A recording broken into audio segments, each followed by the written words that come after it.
सभी को नमस्कार। तो लिखते हैं एक और नई डिक्टेशन। रेडी?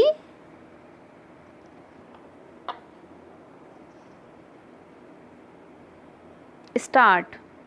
यदि हम अपने लोकतंत्र की चिरकालीन समृद्धि चाहते हैं तो परिवार, कारोबार और श्रृंगार रूपी इन वायरसों से हमें अपनी राजनीति को हर हाल में मुक्त करना होगा।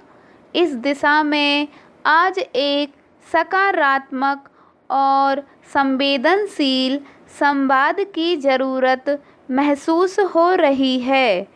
पैरा। भारतीय राजनीति में परिवारवाद को नेहरू गांधी परिवार ने संस्थागत किया।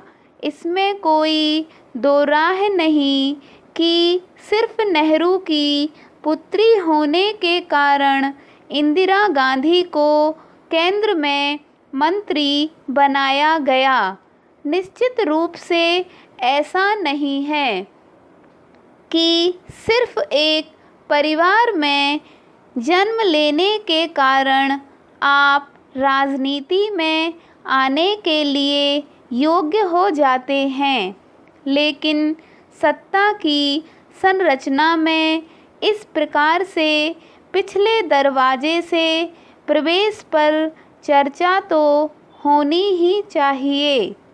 क्यों ना राजनीतिक दल आपस में एक ऐसी सहमति बनाएं जिसमें एक समय में एक परिवार से एक ही पीढ़ी सत्ता या संगठन की राजनीति करे। यदि पिता संगठन में है तो पुत्र या पुत्री सदन की राजनीति करें। इससे बाकी लोगों को भी अवसर प्राप्त हो। अभी यह अवसर कम होता जा रहा है। भाजपा में अभी ऐसी व्यवस्था नज़र आती है। अन्य राजनीतिक दलों को भी ऐसी संरचना बनानी चाहिए। भाजपा में जहां पार्टी को परिवार माना गया है, वहीं बहुत सारे ऐसे दल भी हैं जहां परिवार ही पार्टी है।